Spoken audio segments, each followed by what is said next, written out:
Добрый день, дорогие друзья! Приветствую вас на своем канале. В последние дни очень много говорится о ситуации вокруг Нагорного Карабаха. Выступают историки, политологи, идет какой-то глубокий анализ.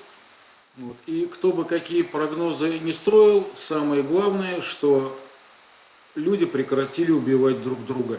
Потому что межэтнические конфликты штука достаточно скверная. И у меня есть некоторый опыт прекращения межэтнических конфликтов, таком на микроуровне. Дело было так. В 1986 году меня призвали в армию. А поскольку я заканчивал военную кафедру, у меня было офицерское звание, меня призвали офицером. Служить отправили в Белоруссию в военно-строительные войска. Не секрет, что в советские времена в военно-строительных войсках служили в основном выходцы из Средней Азии и Закавказья. И межэтнические конфликты там периодически случались. Когда я приехал в ту часть, куда меня откомандировали, я пришел, как положено, по уставу доложился ротному, что прибыл служить, так и так. Ротный посмотрел на меня поверх очков, спросил: в преферанс и шахматы играть умеешь? Я умею. Отлично, сработаемся.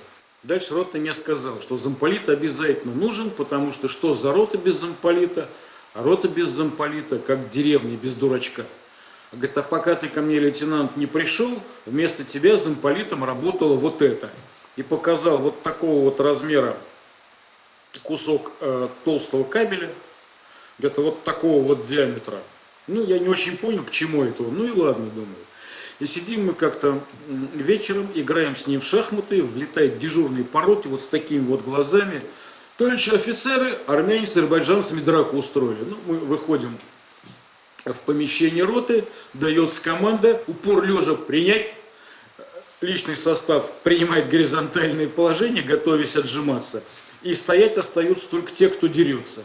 Мы там им растащили, в общем, пиздюлей накатили им, короче говоря, разогнали их по углам, дежурного по роте отправили за комендантским взводом, стоим так, удержим их от конфликта, они друг на друга смотрят, у них глаза так кровью просто налитые.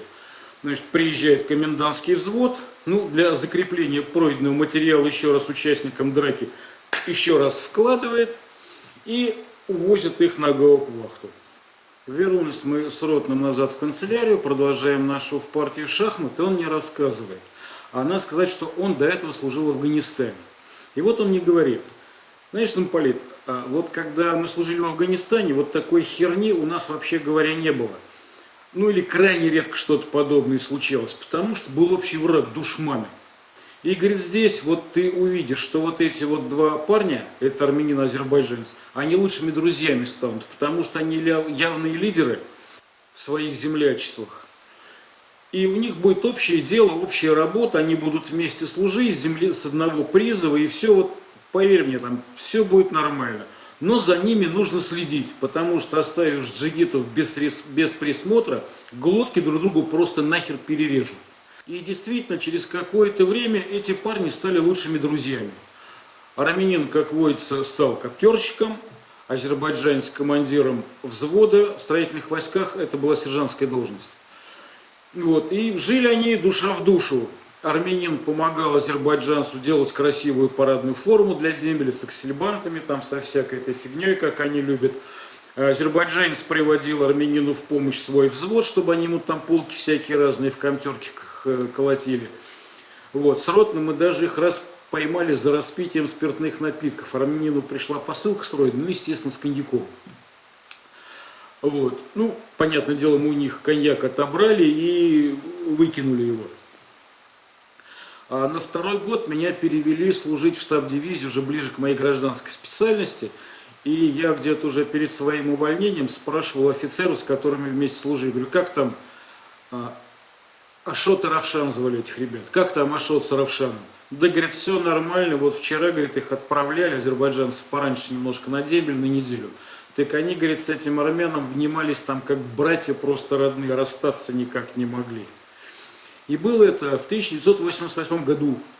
А через несколько лет начался конфликт в Нагорном Карабахе. И я вполне допускаю, что эти ребята могли стрелять друг в друга.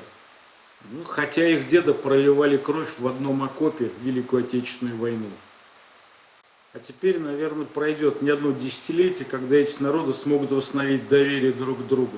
Но это возможно. Посмотрите на Германию с Францией. Сколько они, всю историю Европы они между собой воевали. И две эти несчастные области, Эльзас и Лотарингия, постоянно из рук в руки переходили. Но и ничего, сейчас как-то живут нормально, не возникает у них ни у кого желания друг другу там глотки резать. Ну, там, правда, сейчас этим немного другие ребята занимаются. Вообще, когда люди заняты, им такой херней, как война, заниматься совершенно некогда. И тут я хотел бы вот такую еще вещь сказать. В России много работает армян, азербайджанцев, и лично вот мне не мешают ни азербайджанцы, которые там фруктами, овощами торгуют на рынке, и армяне, которые дороги у нас в России делают. Страна большая, мест всем хватает. Но есть определенная категория, в которой накопились вопросы. Есть некоторое количество людей армянской, азербайджанской национальности, которые в России заработали довольно приличные деньги. И позволяют себе слишком широко открывать рот и учить, как надо правильно жить. То предъявы какие-то кидали в начале вот этой вот последней войны, что Россия там впрягаться за кого-то должна. Кто-то там с турецким флагом бегал. Ну-ка вас, ребята, всех как-нибудь без ваших советов проживем. И я так полагаю, что где надо, фамилии всех этих ребят, они записаны.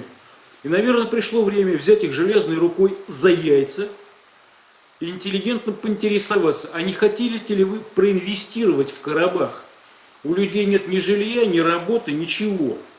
Так что давайте-ка вот постройте там заводы, причем не абы какие, а заводы, которые будут привязаны и к российским технологиям, и к российским комплектующим, чтобы Россия получала с этого какую-то прибыль, а не только несла затраты по содержанию миротворческого контингента, который, похоже, там остался очень надолго. На сегодня, наверное, все. Не забудьте подписаться на канал. Всего доброго.